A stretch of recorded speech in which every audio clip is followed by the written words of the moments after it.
I know is that it feels like forever. And no one ever tells you that forever feels like home. Sitting all alone inside your head. Blues on polttanut rahaa viimeisen 8 vuoden aikana niin paljon, että kumulatiiviset tappiot ovat nousseet yli 8 miljoonaan euroon. Tilikaudella 2005 Blues Hockey Oyn nettotulos painui peräti 2,2 miljoonaa euroa pakkasen puolelle. Kauanko seura vielä kestää tällaista syöksykierrettä? No nyt täytyy sanoa, että meillähän on hyvän tekijä meidän omistaja, joka tätä kantaa, tätä espoolaista jääkiekkoa koko SM-liigan joukkueen osalta. Ja tietysti mun on vaikea ottaa kantaa omistajan niin kuin kriteereihin, kauanko se jatkaa, mutta kyllä meidän niin kuin selkeä tavoite on tämä nyt tässä 3 vuoden aikana saada semmoiseen tilaan tämä talous, että se kantaa itseään. Eli pelaajapudjetit täytyy saada niin kuin tämän tuloksen tekemisen kannalta niin kuin balanssiin eli oikeaan linjaukseen. Tämän hetken tilanne on se, että joukkue on maksanut liikaa suhteessa siihen, mitä me kerätään niin kuin rahaa tänne yhtiöön. Hyvä esimerkki espoolaisesta pelaajapalkkauksesta on Ladislav Kohn. 5. kauttaan Bluesissa tahkoava tsekkitaituri oli viime kaudella SM-liigan ylivoimaisesti kovapalkkaisin pelaaja yli 380 000 euron vuosituloillaan. Last year I got paid 1 year for basically two years in 1 year, but not just the money, but as an import player, there's always pressure. No matter where you are, and just with money and being an import, it comes a big responsibility that you have to perform every night and go out there and show that's what you get paid for and earn your money. I'm looking at you through the glass.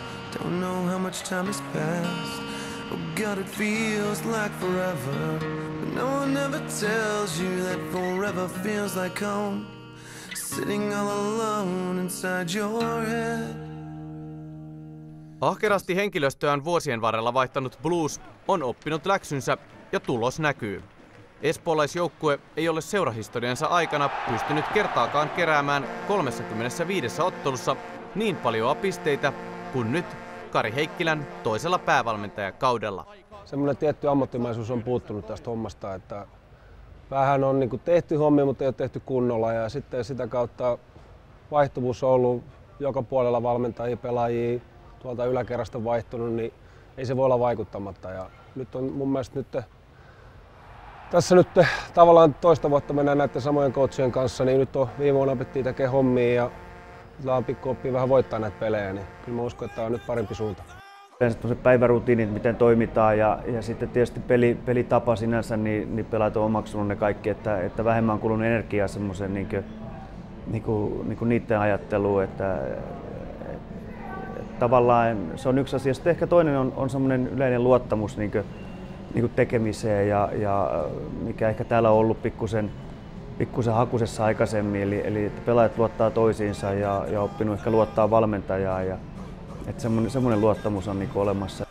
Bluesille kaikki kaikessa tällä kaudella on ollut isoveljensä Steven jättämä aukkoa Norjasta paikkaamaan hankittu Martin Karia.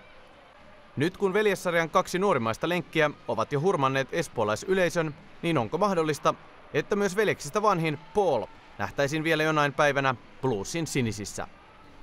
No tätä huulta heitetään jatkuvasti ja heillähän löytyy siskokin vielä. Kysymys on kuullut, että koska niin kuin kaikki Karjat on käynyt Espoossa, mutta voi olla, että aika pitkällä näiden 2 muun kohdalla vielä asiat. Kiekkoviikon komeimmat torjunnat, Top 5.